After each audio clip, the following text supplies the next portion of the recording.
Quero vos saudar com a graça e a paz do nosso Senhor Jesus Cristo. E pedir por gentileza para você deixar a sua Bíblia aberta na primeira carta do apóstolo João. Antes de finalzinho da Bíblia, Apocalipse, Judas, terceira, segunda e primeira João. Primeiro João, deixa a palavra de Deus aberta. Eu gostaria de fazer uma breve introdução antes de nós adentrarmos no texto propriamente dito, para que nós possamos, então, compreendê-lo de forma mais eficaz, certo? Bom, todos nós sabemos que nós estamos vivendo dias difíceis, dias, se não tenebrosos, e a igreja do presente século, ela tem passado por muitas situações desagradáveis, situações estas que têm sido alastradas especialmente pelas mídias eletrônicas através de falsos ensinos, através de falsas doutrinas que têm sido disseminados em muitos púlpitos e, consequentemente, também nas mídias sociais. É já vista que as mídias sociais, elas têm um maior poder de alcance, e por isso a necessidade de nós falarmos sobre a defesa do Evangelho nesta noite. Como eu disse, isso tem se alastrado de forma gigantesca através das mídias eletrônicas. Devemos, então, entender que essa situação, ela não começou nos dias de hoje, mas ela vem de muito tempo atrás, ela sempre esteve inserida no seio da igreja. Esse ataque de pessoas que tentam deturpar e distorcer o Evangelho. Eles sempre estiveram minando a obra de Cristo. Já no primeiro século, nós vemos os líderes da igreja que eles tiveram que se opor contra tais ensinos. Esses eram ensinos heréticos que estavam entrando nas igrejas através de falsos mestres que estavam dentro da igreja. Não eram falsos mestres que estavam fora da igreja, mas eram falsos mestres que estavam inseridos dentro da igreja com o objetivo de destruir a fé cristã. Então, a primeira carta de João foi escrita para a igreja do primeiro século com o intuito de dar-lhes substância, dar-lhes conteúdo à fé, para que eles pudessem, então, gerar nos crentes um aprofundamento na sua fé, naquilo que eles criam em Cristo Jesus. Então, eles precisavam de ter uma sólida convicção da sua fé em Cristo Jesus, o Filho de Deus. E assim, eles teriam sua fé fortalecida e eles seriam inabaláveis para combater os falsos ensinos que estavam, então, adentrando dentro da igreja. Na realidade, então, 1 João, que eu pedi para que vocês deixassem aberto, ela foi escrita para os crentes, para lhes dar a segurança da salvação que eles tinham em Cristo Jesus. Foi por isso que João escreve essa carta, para assegurar-lhes acerca da salvação que eles tinham em Cristo. Nessa epístola, então, João expõe os erros doutrinários dos falsos mestres. Erros que estavam servindo para enganar o povo. Estava dentro da igreja, pareciam líderes, pareciam pastores, mas estavam enganando o povo de Deus. Eles estavam enganando a igreja com falsos ensinos, através dessa heresia conhecida como gnosticismo. É importante notar que os falsos mestres, eles estavam dentro, como eu já disse. Eles não vieram com falsos ensinos lá de fora, mas eles se infiltraram dentro da igreja e começaram a disseminar dentro da igreja esses falsos ensinos com o intuito de destruir a igreja de Cristo. Veja bem que João nos relata acerca dessas pessoas, como eles estavam. Olha o que João diz: eles saíram do nosso meio, entretanto, não eram dos nossos. Porque se tivessem sido dos nossos, teriam permanecido conosco. Todavia, eles se foram para que ficasse manifesto que nenhum deles era dos nossos. Ele está falando acerca desses falsos mestres, acerca desses falsos ensinadores. Eles estavam, então, desviando os preceitos doutrinários que João havia ensinado e que também os apóstolos haviam ensinado através de um falso ensino conhecido, como eu já disse, gnosticismo, que era uma erva daninha, sorrateira e perigosa, uma heresia que atacaria a igreja através de muitos séculos. E aqui, então, cabe uma breve explicação a respeito do que seria, então, o gnosticismo. Haja visto que alguns possam saber o que era o gnosticismo, mas eu gostaria de dar um breve apanhado do que é, então, o gnosticismo. Este movimento era uma espécie de filosofia religiosa que tentava fazer um concubinato entre a fé cristã e a cultura e a filosofia grega. Eles ajuntavam a fé cristã da época e a cultura grega da época, então eles traziam certos falsos ensinos, de tal forma que ele seria um veneno mortal para os cristãos do primeiro século. Esse era o problema, mais ou menos, que os cristãos do primeiro século estavam enfrentando, esse veneno mortal. E os gnósticos, eles eram influenciados por um conceito de dualismo grego, ou seja, eles acreditavam que a matéria ela era má, ou seja, o corpo era mau, e o espírito era bom. Esse era o conceito de gnosticismo. Isso causou um grave problema doutrinário na igreja do primeiro século. Deixe-me explicar por quê, para que todos nós possamos compreender. Sendo a matéria má, no conceito dos gnósticos, no conceito do gnosticismo, o corpo não podia ser bom. Veja bem, o corpo é matéria. Então, no conceito deles, a matéria era má. Então, não cabia para eles que o corpo podia ser bom. Logo, eles negavam a encarnação de Cristo. Para eles, o corpo de Cristo era mau, e sendo o corpo mau, Cristo não poderia assumir a forma humana. Para eles, Cristo não estava crucificado na cruz, porque Cristo não tinha corpo. Então, esse era um problema muito sério no primeiro século. Para eles, o corpo era mau, sendo o corpo mau, Cristo não poderia assumir a forma humana.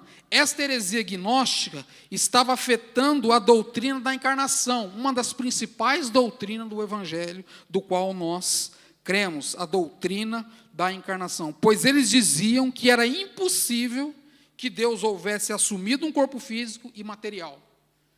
Eles não concebiam a ideia e o conceito de que Cristo veio em carne, de que Cristo foi gerado pelo Pai, que ele nasceu de Maria como um corpo físico. Eles não concebiam, eles não tinham essa ideia de que Cristo pudesse ter, então, este corpo físico. Isso mais tarde, então, ficou conhecido como docetismo. Os seguidores do docetismo, os docetistas, pensavam que Jesus só parecia ter um corpo. Para eles, Jesus tinha apenas uma aparência de corpo, mas não tinha um corpo real. Afirmavam eles que o seu corpo era um fantasma, que nunca havia tido carne como um corpo humano. Eles diziam que ele era apenas um ser puramente espiritual e que só tinha aparência de ter um corpo. Por isso, eles não aceitavam o conceito de que Jesus Cristo tinha morrido na cruz e de que Jesus tinha ressuscitado em carne. Porque eles não criam que o Filho de Deus, que Jesus, tinha um corpo.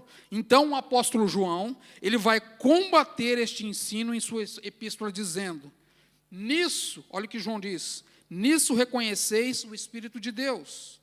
Todo espírito que confessa que Jesus Cristo veio em carne é de Deus. E todo o espírito que não confessa que Jesus Cristo veio em carne, não procede de Deus. Pelo contrário, este é o espírito do anticristo. Ou seja, todos aqueles que diziam que Cristo não tinha vindo em carne, para João, ele era tido como os do anticristo.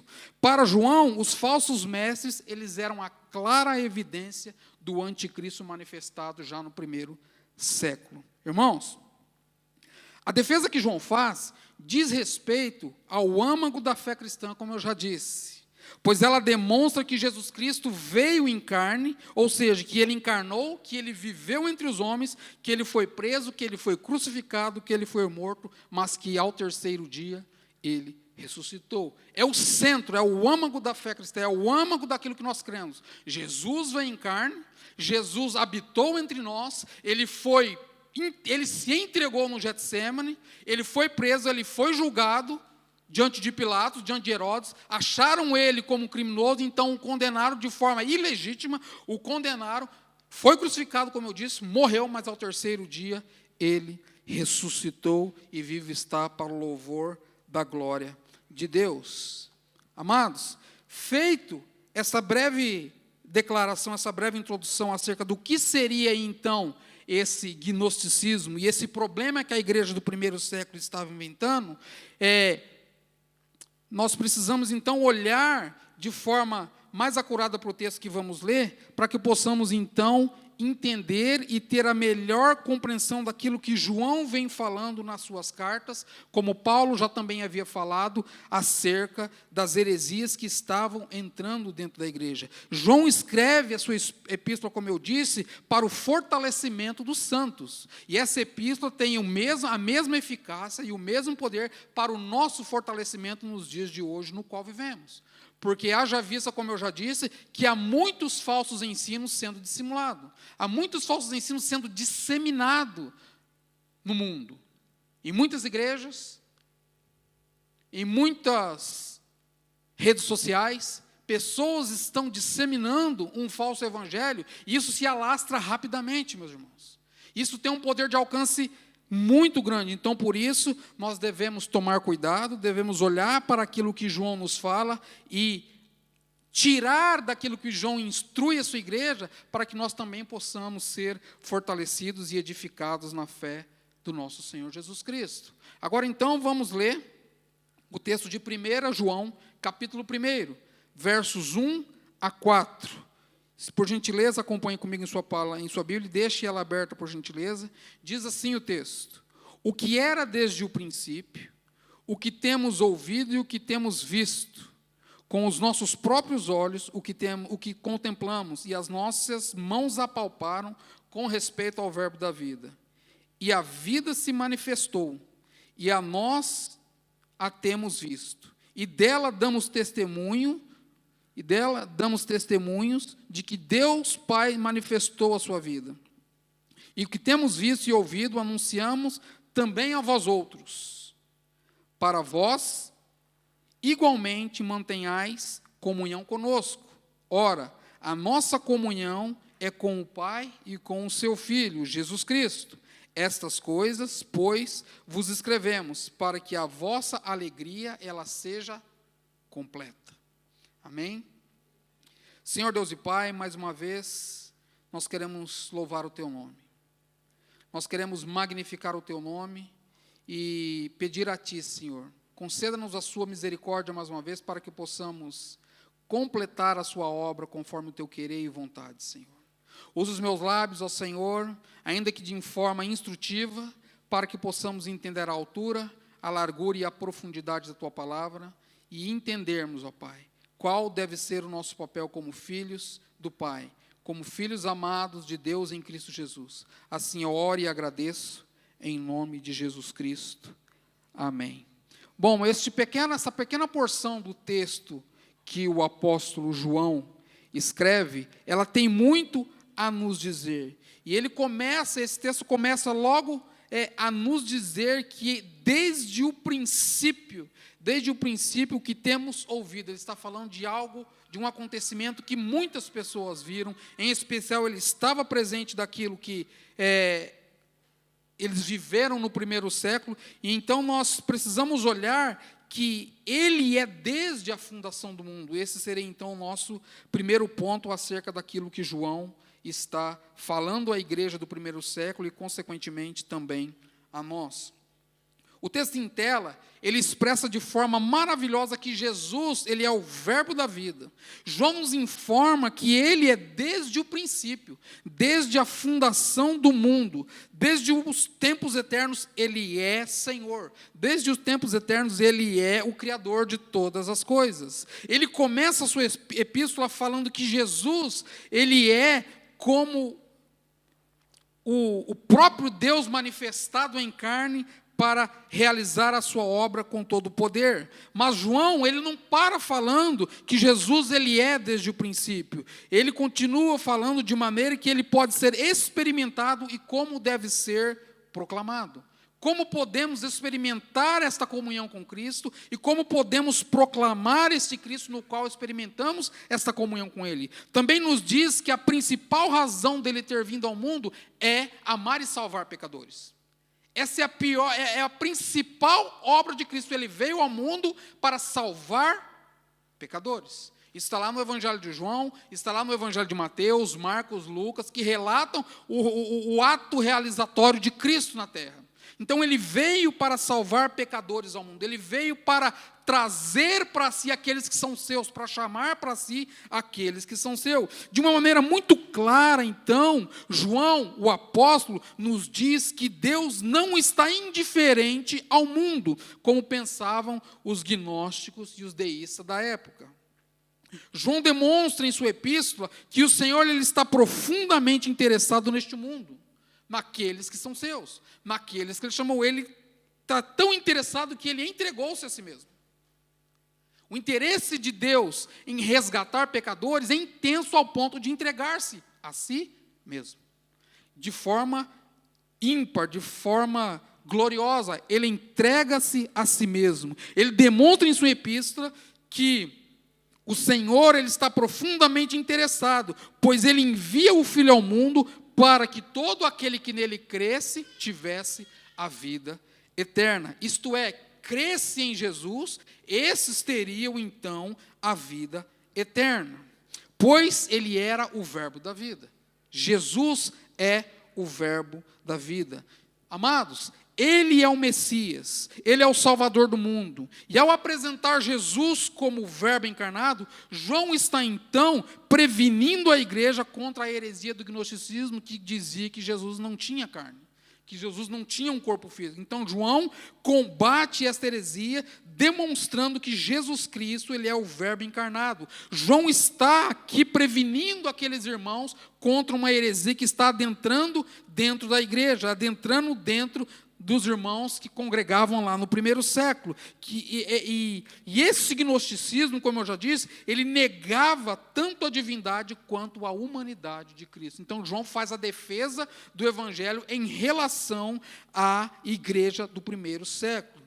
E aqui eu concordo com o que Augusto Nicodemos diz, porque ele diz que quando João dá testemunho de Jesus acerca da sua humanidade e da sua divindade, ele tem o propósito de que seus leitores permanecessem na doutrina dos apóstolos, ou seja, que eles permanecessem nos ensinos que eles tinham recebido dos apóstolos, aqui no caso João.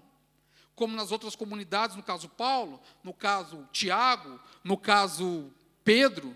Então, eles tinham essa expectativa de que aqueles irmãos que eles estavam ensinando, que eles permanecessem na fé.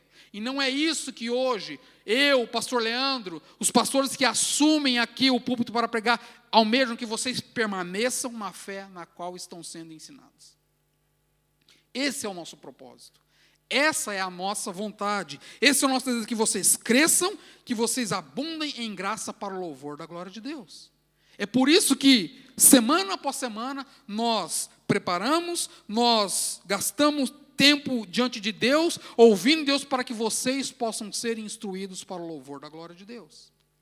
Para que vocês possam ficar atentos contra as heresias que estão acontecendo no mundo, contra as heresias que estão acontecendo lá fora.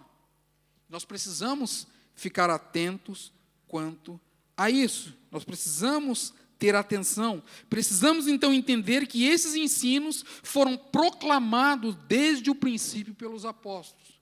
E o seu fundamento, qual era o fundamento do ensino dos apóstolos? A palavra de Deus. Era a palavra de Deus que eles tinham como base, como substância, para ensinar e para conduzir o seu rebanho no primeiro século, como nós também temos esta mesma atitude, a palavra de Deus para conduzir e para ensinar vocês aqui no século no qual estamos inseridos. A palavra de Deus, ela é a nossa regra de fé e prática. Então, como cristãos, nós precisamos praticar aquilo que ouvimos. Nós precisamos viver na prática da nossa vida aquilo que aprendemos domingo após domingo, aquilo que aprendemos semanalmente. E o termo que João utiliza para abrir a sua missiva é o quê? Olha que ele começa lá no comecinho do versículo, o que era desde o princípio. E essa expressão, ela é mais ampla do que quem.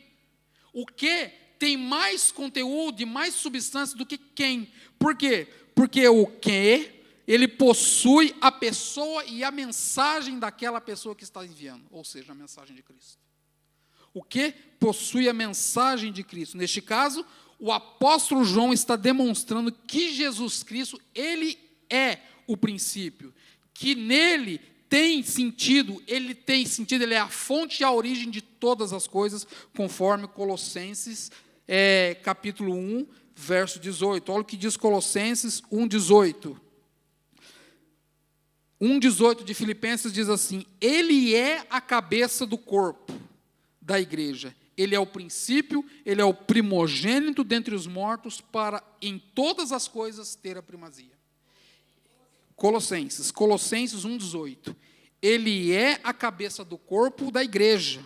É o princípio, o primogênito dentre os mortos, para que em todas as coisas ter a primazia. Ou seja, ele é o primeiro para a glória de Deus em todas as coisas. Ele tem a primazia em tudo. Ele é o primeiro no ato de manifestar a glória de Deus para a redenção do povo. Ele é o primeiro. Isso nós jamais devemos deixar de ter em mente. Ele que tem poder e autoridade, conforme 1 Coríntios, capítulo 15, verso 24. Olha o que diz, amados. 1 Coríntios, capítulo 15, verso 24. Então virá o fim, quando ele entregar o reino ao Deus e Pai, quando houver destruído todo o principado, bem como toda potestade e poder, porque ele tem poder e ele tem autoridade para realizar esse ato, para fazer esse ato. É ele quem tem o poder em suas mãos, é ele quem manifesta a glória de Deus, é ele quem manifesta a redenção de cada filho seu que é atraído a ele. Não somos nós que vamos a Cristo, é ele que nos chama. Nós precisamos entender que é Cristo quem nos chama, que é Cristo quem nos chama para o louvor da sua glória. Como servos de Deus, nós somos chamados a viver para o louvor da sua glória. Jesus é tanto o Criador do universo, amados, conforme João 1,3. Olha o que diz João 1,3. Diz o seguinte: todas as coisas foram feitas por intermédio dele, e sem ele nada do que foi feito se fez. Ele é o princípio de todas as coisas. Ele é o Criador do universo. O universo está nas palmas de sua mão. Como o pastor Hernandes Dias Lopes diz, ele diz que ele está na sala do controle do universo. Ele controla todas as coisas. Nada que acontece em nossas vidas está aquém daquilo que Deus quer que aconteça, porque ele está no controle, na sala do universo. Ele é como seu governador, é ele quem governa, conforme Efésios, capítulo 1, versos 20 a 22. Efésios 1, 20 a 22. Olha o que diz Paulo escrevendo aos irmãos de Efésios. Efésios 1, versos 20 e 22. Olha o que diz: o qual exerceu ele em Cristo, ressuscitando-o dentre os mortos e fazendo-o assentar à sua direita, nos lugares celestiais, acima de todo o principado, de toda a potestade, poder e domínio, e de todo nome que se possa referir, não só no presente século, mas também no vindouro, e pôs todas as coisas debaixo dos seus pés, e para ser o cabeça de todas as coisas, o deu à igreja. Ele é o cabeça de todas as coisas. Ele é o que governa todas as coisas. Como eu disse, ele é desde o princípio, ele estava com o Pai, e isso aponta para a pré-existência do Verbo. Isso aponta para aquilo que João começa a dizer, que ele é desde o princípio. Jesus não apenas estava no princípio, mas era desde o princípio. Veja bem, ele não começou a existir no princípio, ele é antes do princípio. Ele é o princípio de todas as coisas. Ele não foi criado, ele é o Criador. Ele não teve origem, ele é a origem de todas as coisas. Ele não passou a existir, ele é pré-existente, ele é o Deus encarnado. E isso, meus irmãos, nos leva então ao nosso segundo ponto, que ele é um verbo encarnado que está presente em nosso meio. o Senhor, aquele que nos redimiu, aquele que nos chamou e aquele que nos fortalece momento após momento para vivermos a vida cristã. É Ele quem nos fortalece nos dias ruins, é Ele quem nos fortalece nos dias maus, é Ele quem nos dá ânimo quando estamos cabisbaixo, é Ele que toma as nossas mãos quando nós estamos pensando em desanimar e diz: Tu és meu, vem. É Ele quem nos chama. Nós, ministros, temos apenas o trabalho de transmitir aquilo que Ele quer que transmitimos, a sua palavra. Mas é Ele quem nos chama de forma eficaz. O texto que lemos, de certa forma, explica a clara humanidade do Verbo encarnado. João diz: o que temos ouvido, o que temos visto com os nossos próprios olhos, o que contemplamos e as nossas mãos apalparam com respeito ao Verbo da vida. Mais uma vez, João derruba o conceito dos gnósticos, porque ele diz: nós o temos visto e com os nossos próprios olhos o vemos. E nós o apalpamos, derrubando a ideia de que Jesus não tinha corpo. Então ele derruba a ideia dos gnósticos de falar que Cristo não tinha um corpo. Mas ele demonstra de forma clara na sua primeira carta. Neste ponto, João diz que Deus se revelou de forma extraordinária.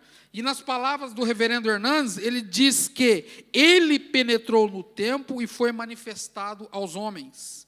O Verbo que estava com Deus agora está presente entre os homens. Que presente maravilhoso nós temos, amados. Fomos alcançados por este Verbo que foi encarnado de forma eficaz para salvar pecadores. Isso é um privilégio que nós temos. Isso é um privilégio que a igreja tem.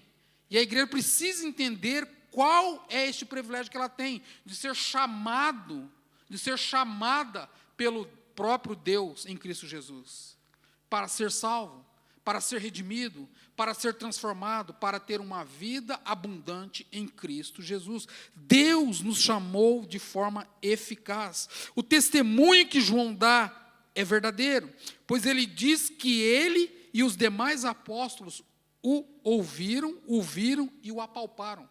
Não só ouviram, eles não só estavam escutando, eles o viram, eles o ouviram e eles o apalparam. De forma gloriosa, João declara esta majestade de discurso em sua carta. O testemunho que João dá, como eu disse, ele é verdadeiro. E esse testemunho ele é tão verdadeiro que ele abrange os três sentidos que todos nós temos. Todos nós. Se não aquele que tem uma certa deficiência, vê, apalpa, ou seja, tato, visão, tato e audição.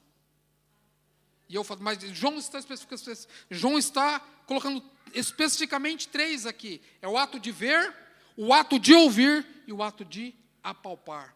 Para que, então, ele estivesse mais uma vez destruindo o conceito de uma falsa heresia que estava entrando dentro da igreja. Dizendo que Jesus não era o Filho de Deus. Dizendo que Jesus não havia sido ressuscitado, porque ele não tinha corpo, logo ele não poderia ressuscitar no conceito gnóstico. Mas João, então, desconstrói esse conceito do gnosticismo. Ele diz isso para que eles testemunhassem que Jesus não era uma emanação divina, era uma espécie de fantasma que pregava aqueles falsos mestres. Jesus, então, desconstrói o conceito desses falsos mestres no primeiro século.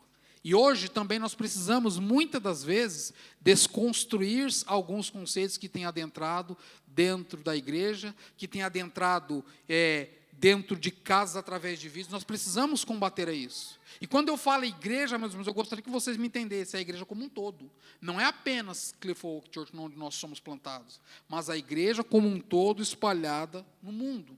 Claro, é óbvio, existem muitas igrejas seríssimas que pregam o evangelho de forma esma, mas também existem muitas coisas erradas sendo disseminadas no mundo afora. Veja bem, que João, ele declara Jesus de forma física e real, conforme Lucas mostra para nós no seu evangelho, no capítulo 24, verso 39, que diz: vede as minhas mãos e os meus pés, que eu sou o mesmo, apalpai-me e verificai, porque um espírito não tem carne nem ossos, como vedes que eu tenho. Esse fato acontece após a sua ressurreição, quando ele aparece para os seus discípulos. E eles temem pensando que Jesus é um fantasma. Ele fala, vede, toquem em mim. Ele fala, vede as minhas mãos, vejam os meus pés, dizendo, vejam os furos dos cravos. Confirmando que ele tinha então um corpo ressurreto. Como vimos até aqui, Jesus então ele é o verbo da vida, que encarnou-se e armou a sua tenda entre nós. Jesus, sem deixar de ser Deus, tornou-se homem e perfeitamente Deus. Ele foi concebido, ele nasceu, ele cresceu, ele viveu, ele morreu e ele ressuscitou, como eu disse. Como todos nós, nascemos, vivemos e todos um dia vão passar pela morte. Isso é um fato da vida. E todos um dia vão ressuscitar porque Cristo ressuscitou. Aqueles que são seus ressuscitarão no último dia. Aqueles que ele chamou ressuscitarão no último dia. É por isso que o crente não deve temer a morte. Porque nós estamos aqui de passagem. Mas todos aqueles que estão em Cristo e que foram chamados por Cristo ressuscitarão no último dia. É o que a palavra de Deus diz. É o que a Bíblia nos diz. E a palavra de Deus, ela é a verdade. Ela é a fonte da nossa fé. A palavra de Deus é a verdade. É a nossa regra de fé e prática. E ele voltará, a Bíblia diz. Ele voltará, porque é promessa dele. E todas as suas promessas, elas são cumpridas. Ele voltará. Quando João, então, afirma a humanidade de Jesus, ele coloca o machado na raiz da heresia gnóstica. Ele coloca um machado na raiz deste falso ensino, que negava a divindade do Filho de Deus, tanto quanto a humanidade do Filho de Deus. João, então, ele coloca tamanha importância neste ensino, ao ponto de considerar como anticristo todos aqueles que estavam negando que Cristo tinha encarnado. Este era um dos posicionamentos dos líderes do primeiro século. Esse era o tipo de problema que a igreja estava enfrentando no primeiro século. Pessoas se infiltrando dentro da igreja para destruir a fé deles no Cristo que havia ressuscitado, para destruir a fé no Filho de Deus. Isso nos leva então ao nosso terceiro ponto. Ele é a essência da vida eterna. Não há vida eterna sem Cristo, amados. Não há vida eterna sem a pessoa de Jesus Cristo. João, segundo ele, Jesus não é apenas o doador da vida eterna, mas é a própria essência da vida eterna. Nós podemos ter vida eterna porque estamos nele. Porque se não estivermos nele, nós não teremos vida eterna. Se você não estiver nele, você não terá vida eterna. Ele é a essência da vida eterna. Todos nós precisamos estar nele para que possamos ter a vida eterna.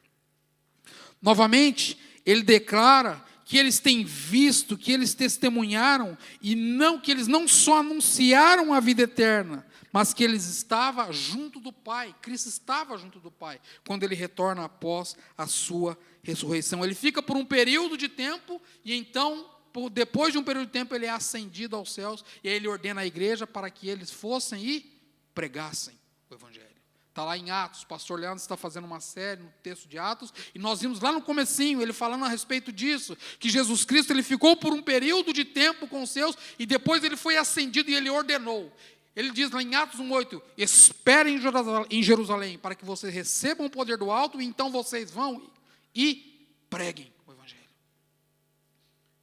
Nós precisamos compreender isso, que nós somos incumbidos de anunciar o Evangelho, de pregar o Evangelho. Novamente, João declara que eles têm visto, que eles testemunharam e então que eles anunciaram a vida eterna que estava junto do Pai, ou seja, a pessoa de Jesus Cristo. Tudo isso, meus irmãos, foi possível porque o Pai lhe manifestou o Filho.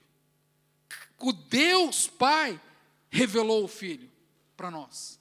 E hoje nós o conhecemos por meio da palavra de Deus. Nós o conhecemos por meio da santa palavra de Deus. Nós não vimos Jesus em carne, como aqueles irmãos do primeiro século viram. Nós não estivemos junto com o Cristo como os irmãos do primeiro século tiveram junto com o Cristo. Mas nós cremos porque a palavra de Deus diz que Ele é o Filho de Deus encarnado. Por isso vivemos a fé cristã. Por isso cremos e por isso ninguém pode e deve abalar a sua fé.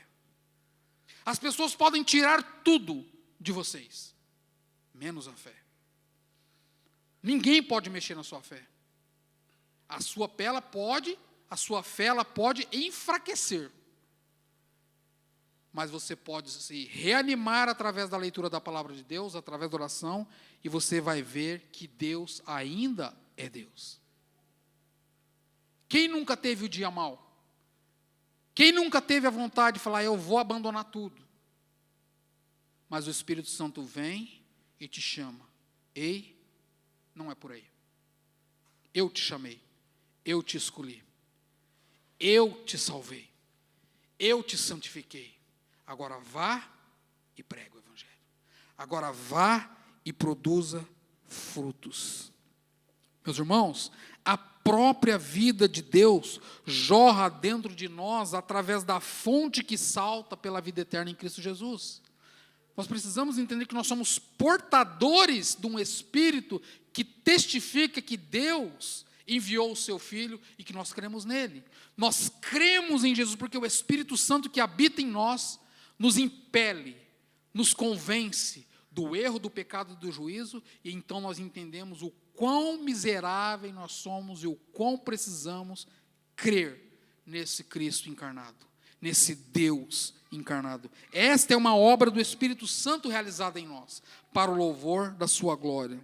Por que João, então, apresenta Jesus como o verbo da vida? Esta é uma pergunta importantíssima que o reverendo Hernandes Dias Lopes diz. Por que João, ele apresenta Jesus como o verbo da vida? Veja bem, ele mesmo responde dizendo que é porque Cristo é para nós o que as nossas palavras são para os outros. Meus irmãos, isso aqui é muito sério. Veja bem, Cristo é para nós o que as nossas palavras são para os outros. O que ele está querendo dizer aqui? O que ele está demonstrando aqui? Devemos viver aquilo que professamos. Em outras palavras, a nossa vida ela deve refletir o que cremos através da palavra de Deus. Se a sua vida não refletir o que está na palavra de Deus, alguma coisa está errada. Esse é um fato bíblico, teológico, cristocêntrico. Se a nossa vida não refletir o que a palavra de Deus diz, nós precisamos rever o nosso cristianismo. Isso é um fato bíblico. Nós somos chamados para fazer a diferença. Nós somos chamados para influenciar e não ser influenciados. Aqueles irmãos do primeiro século, eles não tinham um quê da tecnologia que hoje nós temos. Mas aqueles irmãos abalaram o mundo de sua época. Aqueles irmãos, sem os meios de comunicação que nós temos hoje, eles abalaram o mundo de sua época. Eles abalaram, meus irmãos, porque eles creram naquilo que eles ouviam aprendido. Eles viviam aquilo que eles tinham aprendido. Precisamos entender que as nossas palavras revelam para os outros o que nós pensamos e como nós sentimos e nos sentimos acerca da vida cristã. As suas palavras, o seu jeito de ser, denuncia quem você é. Se você é um verdadeiro crente ou se você é um falso crente. Se você vive para a glória de Deus ou se você vive para o desprazer de Deus. O teu jeito de ser. Lembra o que aconteceu com Pedro? Pedro tentando fugir após ele negar a Cristo, ele foge, ele tenta acompanhar quando Jesus está no pretório, ele tenta acompanhar, ele fica numa fogueira para se aquecer porque era frio, e uma pessoa fala assim, eu te conheço. Não, eu nunca ouvi, eu nem sei que está. O teu jeito de ser te denuncia. Foi a palavra, foi o checkmate daquela mulher que deu para Pedro. O teu jeito de ser te denuncia. Será que nós podemos, lá fora, alguém olhar para nós e dizer, o teu jeito de ser te denuncia? Será que se alguém olhar para cada um de nós que aqui estamos, lá fora vai falar, você é um cristão, porque o teu jeito de ser, ele te denuncia. Meus irmãos, isso é um alerta para todos nós, e eu me incluo nisso. Isso é um alerta acerca da palavra de Deus. Ou nós vivemos o Deus encarnado que é Cristo, ou nós estamos enganando a nós mesmos. Nós precisamos tomar cuidado com aquilo que nós professamos. Nós precisamos dar atenção para aquilo que a palavra de Deus diz constantemente. Precisamos olhar com esta atenção, porque Cristo nos revela a mente e o coração de Deus. Como nós conhecemos a Deus? Quando nós conhecemos a sua palavra. Quando nós conhecemos o Criador, quando nós conhecemos a sua palavra. Quando nós meditamos a sua palavra, quando nós gastamos tempo com a sua palavra, então nós conhecemos a Deus. Porque se nós não gastarmos tempo com a sua palavra, nós não o conheceremos. Nós não o conheceremos. Mas quando nós gastamos tempo com a sua palavra, então nós o conhecemos. Ele é o meio e a comunicação do Deus vivo entre nós e os homens. Jesus Cristo, Ele é quem nos revela o Pai, como eu já disse. Jesus nos revela o Pai, porque Ele é a exegese de Deus. Ele é o ato expresso, pleno de Deus para o mundo. Ele veio de forma amorosa, de forma obstinada e entregou-se a si mesmo para que nós pudéssemos ter vida. E se isso não fizer o seu coração se alegrar, eu não sei o que está acontecendo contigo. Ele nos deu vida e vida em abundância. Ele nos chamou, nos tirou do mundo de pecado e nos trouxe para luz, é o que a palavra de Deus diz. Então nós devemos nos alegrar, nós devemos nos rejubilar em Cristo, porque isso é um privilégio, meus irmãos.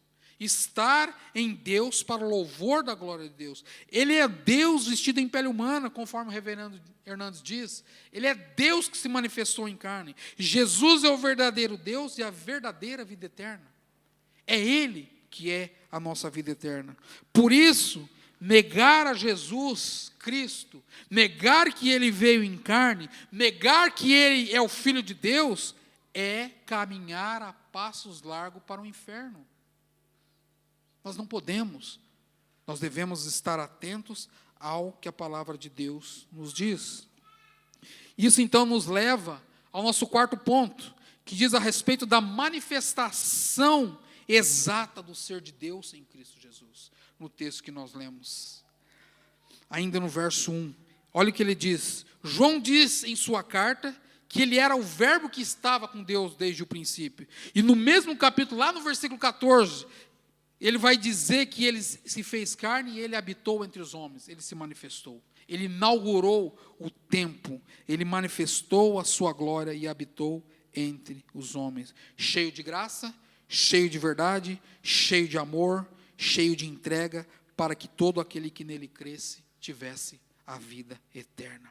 O verbo da vida, o eterno Criador de todas as coisas, ele manifestou-se no tempo e na história para o louvor da glória de Deus. Amados, aquele que era desde o princípio, ele se manifestou pela ação e pela misericórdia de Deus para salvar pecadores.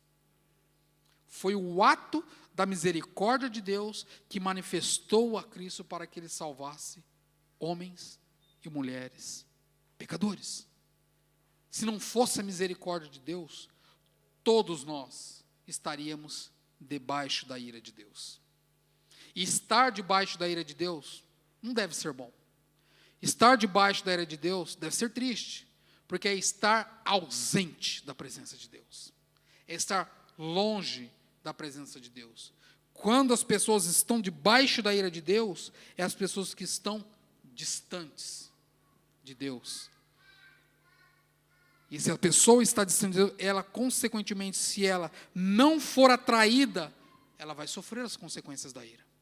Então, nós precisamos tomar bastante apreço ao que a palavra de Deus diz.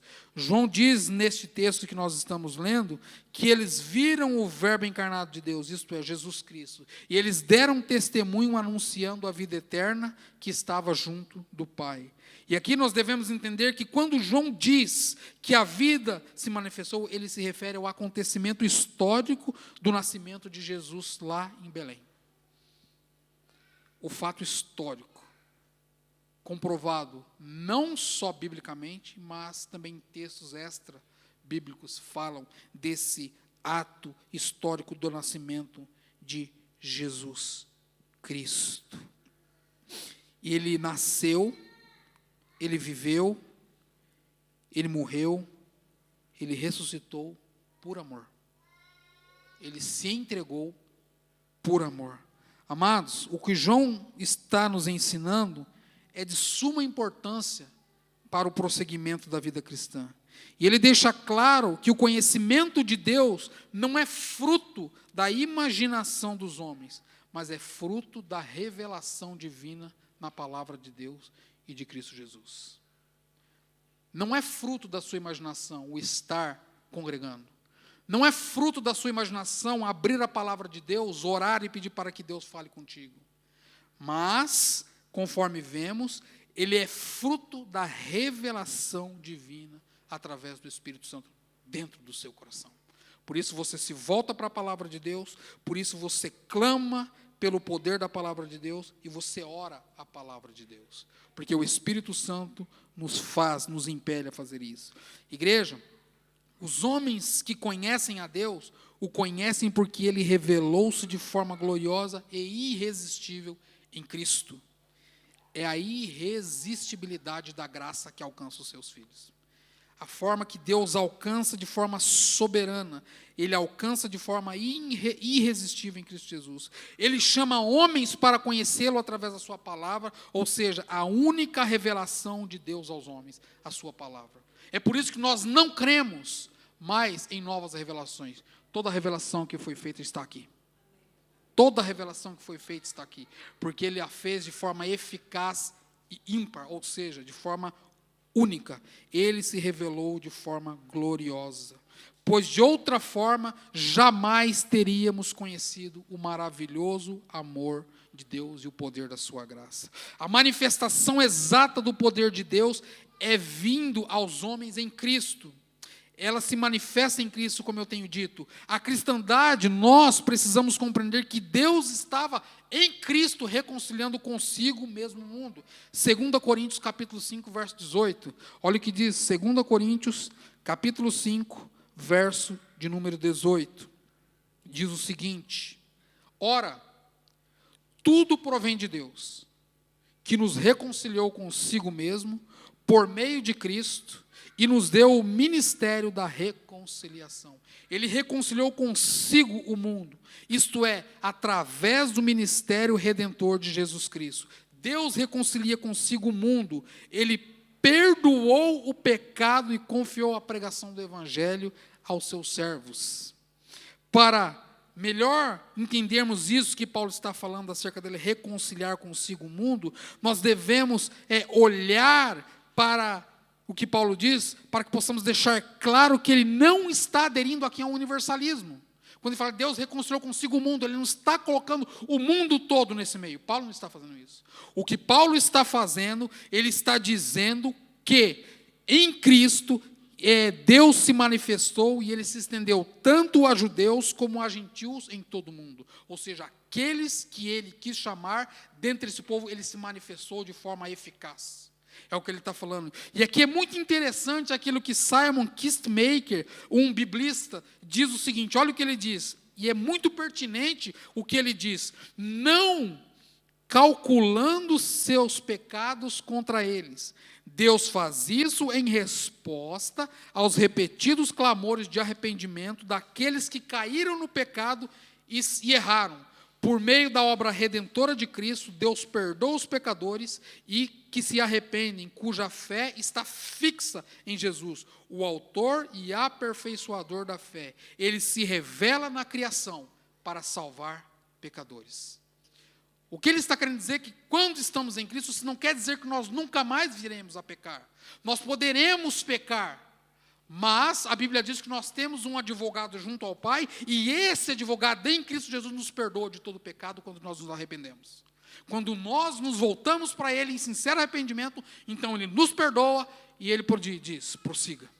Ele não diz para que nós venhamos a parar, mas Ele diz para que nós possamos prosseguir, porque Ele é a exata expressão da glória de Deus. Ele se revela na criação conforme Romanos 1:20. O Senhor ainda, Ele se revela de maneira mais plena nas Escrituras. 2 Timóteo 3,16. Olha o que diz. 2 Timóteo, capítulo 3, versículo 16. 2 Timóteo, capítulo 3, verso de número 16.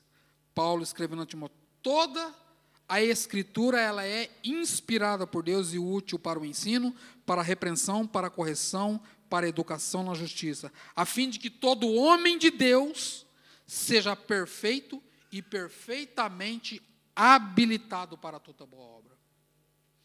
Em outras palavras, a fim de que todo aquele que é filho de Deus esteja habilitado para a boa obra. É o que ele está falando. Aqui ele fala ao homem de Deus porque ele está direcionando esta carta a Timóteo, falando para Timóteo, a fim de que todo homem de Deus esteja habilitado. Deus nos chamou para que nós estivéssemos e fôssemos habilitados para o louvor da sua glória e toda a obra de Deus. Veja bem, amados, as Escrituras, ela é uma revelação mais completa e absoluta do Filho de Deus em Cristo Jesus, quando nós nos debruçamos com afinco a estudar a palavra de Deus. Quando você mais conhece uma pessoa? Quando você mais conhece um amigo? Quando você mais conhece aquela pessoa que está próxima de você? Quando você gasta tempo com ela. Se você não gastar tempo, seja com seu amigo, seja com seu cônjuge, seja com a sua noiva, seja com a sua família, você não a conhecerá. Com a palavra de Deus é a mesma coisa. Se nós não gastarmos tempo com a palavra de Deus, nós não conheceremos o Cristo no qual professamos. Nós não conheceremos. Veja o que Jesus Cristo diz acerca de si mesmo e acerca do Pai. João 14, 9. Ele diz que quem vê Ele, vê o Pai. Como nós veremos o Pai, se nós não conhecemos o Cristo da Bíblia que tomamos em nossas mãos? É uma pergunta que fica para nós pensar. É uma pergunta retórica. Como nós podemos conhecer o Cristo, que dizemos que somos servos, se nós não gastamos tempo com a sua palavra? É impossível. É impossível. Ah, pastor, mas eu ouço pregação na internet. Ah, pastor, mas eu leio devocionais. Não é a Bíblia. Nós conhecemos Cristo pela palavra. Veja bem, eu não estou falando que você não deve fazer devocionais. Eu não estou falando que você não deve ler bons livros. Eu não estou falando que você não deve ouvir bons pregadores. O que eu estou falando é que a maneira eficaz de você conhecer a Cristo é através da palavra de Deus. Se nós não gastarmos tempo com a palavra de Deus, nós não vamos conhecer este verbo encarnado, o verbo da vida, o Filho de Deus. Nós precisamos gastar tempo com a palavra de Deus. Isso então nos leva ao nosso próximo ponto. Ele é a comunhão com o Pai. Se eu tenho comunhão com Cristo, logo eu tenho comunhão com o Pai. Conforme João escreve em sua epístola, ele é o verbo da vida que não apenas se manifestou, mas que também foi experimentado. Em outras palavras, ele deixou-se conhecer por meio de Jesus Cristo. Deus se revelou por meio de Jesus Cristo. Hernandes diz: o verbo da vida é o verbo de Deus que se fez carne. Ele é o Deus presente que tem cheiro de gente, que chora como gente, que sente como gente. Ele é o verbo que veio morrer por nós. Jesus. É Ele que veio morrer para que nós pudéssemos ter vida. É Ele que veio morrer para que nós vivêssemos a vida que nós não tínhamos. A vida que você vive hoje deve ser vivida para a glória de Deus, porque ela não é sua. A vida que vocês vivem hoje, a vida que eu vivo hoje, deve ser vivida para a glória de Deus, conforme diz Thomas Watts no Catecismo de Westminster. A primeira pergunta: qual o único fim do homem? Viver e gozar a Deus para sempre. Esse é o único propósito nosso. O único propósito daquele que Deus chamou para si. Gozar em Cristo e vivê-lo para sempre. E veja bem que não é todos, meus irmãos. Isso não é dito para aqueles que Deus não chamou. Isso é exclusivo, é para quem Deus chamou. Nós somos chamados a viver para a glória de Deus, porque Ele nos chamou. Ele nos resgatou, Ele nos salvou. Por isso, nós não somos de nós mesmos. Nós somos dEle. É por isso que as nossas ações têm muito a dizer lá fora. Porque se somos crentes, não somos de nós mesmos. Somos dEle, para o louvor da sua glória. Ele é o Deus presente que tem cheiro de gente, como Hernandes diz. Que respira como gente, que chora como gente, que sente como gente e que se entregou para salvar gente. Ele se entregou para salvar gente. Ele é o verbo que veio morrer. Você imagina, amados, Deus, no seu ato soberano de misericórdia, se manifesta no Filho e se entrega para morrer a morte e morte de cruz, para te salvar, para me salvar. Que amor incomparável, que amor irresistível, que amor insubstituível. Ele é glorioso, Ele é o Verbo encarnado. Ele conhecia Cristo face a face, João. Ele tinha tete a tete com Deus, ele conhecia face a face. E ele se preocupa com a igreja do primeiro século e, consequentemente, se preocupa conosco. Porque ele sabe das coisas que acontecerá. Ele tinha o conhecimento real do Senhor. Ele não viu um fantasma. O que ele viu foi o Cristo encarnado. Ele não viu algo etéreo, uma alma pairando. Não, o que ele viu foi o Cristo ressurreto, o Cristo encarnado. Ele conhecia Cristo face a face. Ele tinha o conhecimento real do Senhor, pleno. Como vocês estão me vendo e eu estou vendo vocês. Era assim que João via o Cristo, porque ele viu, ele caminhou com ele. Meus irmãos, que privilégio e que conselho o apóstolo ele nos dá, que conselho maravilhoso ele traz em sua primeira carta para a igreja do século presente. Ele andou com Cristo, ele viu Cristo, ele ouviu Cristo. Irmãos, ser cristão não é conhecer apenas de ouvir falar. Ser cristão não deve ser apenas de nós ouvirmos falar, mas é ter uma experiência pessoal com Cristo. Você já teve uma experiência pessoal com Cristo? E quando eu falo de experiência pessoal, não é de experiências sobrenaturais não, meus irmãos, como muitos pensam, que você tem que pular, saltar. Não. O que eu estou te falando é você ter a plena convicção de Cristo está falando contigo no seu coração. Quando você abre a palavra, você saber que o que fala contigo é o próprio Cristo. É o Deus encarnado. Porque nós cremos, eu creio que a Bíblia é a palavra de Deus. Eu não creio que ela contém, como alguns dizem. Eu creio que ela é a palavra de Deus. Ela é eficaz. E se eu quero ouvir Deus falar comigo de forma audível, é só abrir a palavra de Deus e começá-la, lê-la de forma audível. Eu vou ver Deus falando comigo. Nós precisamos ter esta prática. Irmãos, ser cristão, como eu disse, não é ser apenas de ouvir falar, mas é viver para o louvor da glória de Deus. Jesus, ele é a essência e o conteúdo da própria vida eterna. É Ele. Conhecer a Cristo é ter a vida eterna. Pois Ele mesmo disse que ninguém pode vir ao Pai senão por meio dEle. Ninguém pode vir ao Pai senão por meio dEle. É de suma importância, então, nós atentarmos para a realidade da vida eterna. Se não, vamos olhar para o que João diz a respeito. O conteúdo do seu evangelho demonstra que ele escreveu para dizer às pessoas como receber a vida eterna, ou seja, crendo, se arrependendo, confessando. E escreveu essa carta para garantir que os crentes em Cristo tivessem a vida eterna. E o nosso último ponto, e bem rápido, é que nele é proclamado esta vida eterna. Veja bem que os últimos versículos desse primeiro capítulo, do verso 1 a 4 que nós lemos, diz que Cristo, Ele veio, nós devemos viver esta vida em Cristo, e é ter a vida eterna, uma vida de plena alegria nele. De plena alegria nele. A exortação do apóstolo João, ela é séria, e nós precisamos dar bastante atenção para o que ele diz. Ele diz que quem tem o verdadeiro encontro com Cristo não pode ficar calado acerca do encontro que teve com Cristo. O que ele está querendo dizer com isso?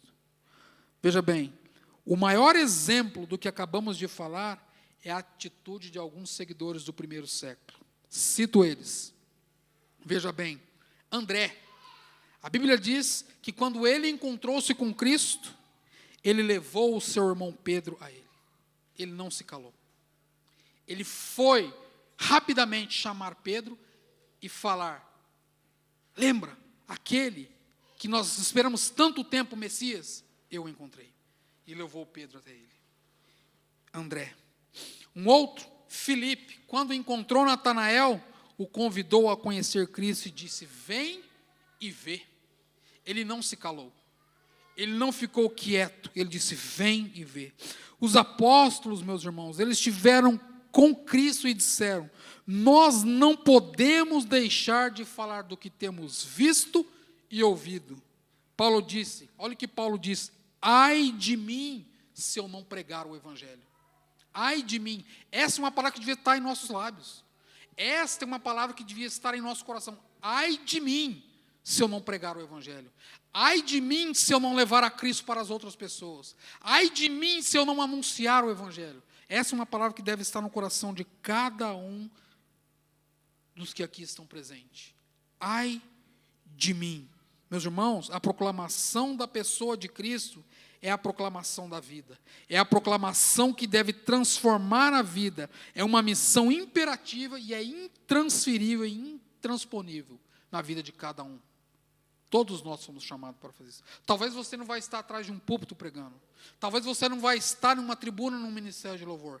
Mas você foi chamado para falar do evangelho. Mas você foi chamado para compartilhar aquilo que Deus tem feito em sua vida. Você foi chamado para isso. O reverendo John Stott diz que a proclamação do evangelho, ela não é um fim em si mesma. Ela tem o propósito, e este propósito é a comunhão e a alegria de anunciar a Cristo. Como igreja do Senhor, precisamos entender que a proclamação da vida é ter a comunhão com o Pai, é ter a comunhão com o Filho e é ter a comunhão uns com os outros. Se nós não tivermos comunhão uns com os outros no seio da igreja, nós somos uma farsa. Nossa, pastor, isso é pesado. É pesado, é o que a Bíblia diz. Atos capítulo 2, verso 42 e 47, diz acerca da comunhão dos irmãos da igreja. Eles tinham tudo em comum. Eles se preocupavam uns com os outros. Eles sabiam dos problemas uns dos outros. Eles compartilhavam dos problemas uns dos outros. E eles tentavam, em amor, em união, ajudar uns aos outros. E a igreja do século presente, como ela vive? Como a igreja do primeiro século? Tenho minhas dúvidas. Nós precisamos entender, ou vivemos o evangelho, ou nós nos enganamos domingo após domingo vindo aqui ouvir, vindo aqui cultuar. Eu não estou falando isso para te assustar, eu não estou falando isso para pegar no seu pé, meu irmão. Eu estou compartilhando com vocês o que a Bíblia diz como nós devemos viver, como família de Deus. Nós somos irmãos, e a Bíblia diz que alguns são mais chegados que irmãos. Nossa, pastor, mas o meu relacionamento com o meu irmão da igreja tem que ser mais chegado do que o meu irmão de próprio sangue? Se você está em Cristo, você é um irmão de sangue em Cristo. Entenda isso, meu irmão. Não importa a sua cor, não importa a sua classe, não importa de onde você veio e para onde você vai. Nós somos um povo de Deus em Cristo Jesus. É por isso que nós devemos nos importar uns com os outros. É por isso que nós devemos amar uns aos outros. Porque nós somos um em Cristo. É o que a Bíblia diz. Nós somos um em Cristo. O propósito de João aqui, então, é convidar os leitores a uma comunhão como eles tinham com os apóstolos, que são testemunhas oculares da vida do ministério de Jesus Cristo. João, então, aqui, o ato dele é para proteger os cristãos dos ataques heréticos que vimos atrás, e para que eles tivessem vida, para que eles prosseguissem na caminhada da fé, vivendo para a glória de Deus. Em outras palavras, o que João tem em mente é que esses irmãos abracem a doutrina dos apóstolos, que eles vivessem a doutrina dos apóstolos. Meus irmãos, isso é muito importante quando compreendemos a expressão que João utiliza do termo comunhão. João utiliza uma expressão muito importante que é koinonia. Muitas pessoas conhecem essa expressão koinonia porque já foi ensinado na igreja. Foi feita uma semana de estudos sobre Paracletos. E nós aprendemos o que é koinonia. Veja bem, koinonia é uma palavra grega com frequência traduzida ou explicada como companheirismo, cujo alcance vai além do mundo, vai além do simples sentimento de amizade ou mesmo de amor. Veja bem que na comunidade antiga, koinonia tinha um significado muito mais profundo do que nós pensamos hoje. O significado no mundo antigo era como se fosse uma corporação. Explico, uma corporação, visto que nela 2 ou 3 pessoas tinham uma propriedade em comum, ou seja, o que é teu é meu, o que é meu é teu. O princípio que tem em Atos capítulo 2, versículo 42 a 47. Tinham tudo em comum. Isso é koinonia. E o verbo paralelo que é muito usado no Novo Testamento é koinonem, que significa aquilo que parece que com frequência, tanto o Novo Testamento como a literatura grega do primeiro século, tinha de forma absoluta o ato de compartilhar as coisas entre si. Isso é koinonia. Amar uns aos outros, não só de palavras, mas com ações. Amar com ações. E aí nós vemos que o substantivo dessa palavra, que é koinonoi, significa ser, então, companheiros, caminhar junto. Por isso, uma frase comum é a koinonia do Espírito Santo, ou seja, a comunhão do Espírito. Nós caminhamos em comunhão do Espírito Santo juntos. Prosseguimos juntos para o alvo. Pode querer dizer que qualquer ou uma das partes seguintes devem caminhar juntos. O companheirismo do Espírito com o crente, ou a corporação, ou o corpo que tem no Espírito, ou seja, a igreja. Isso é koinonia. Somos um corpo, temos um cabeça, mas somos um corpo. Devemos amar uns aos outros. Eu encerro dizendo, com as palavras do reverendo Hernandes, que diz: o homem natural não pode ter comunhão com Deus por causa do seu pecado. Mas Deus enviou o seu Filho, como vimos.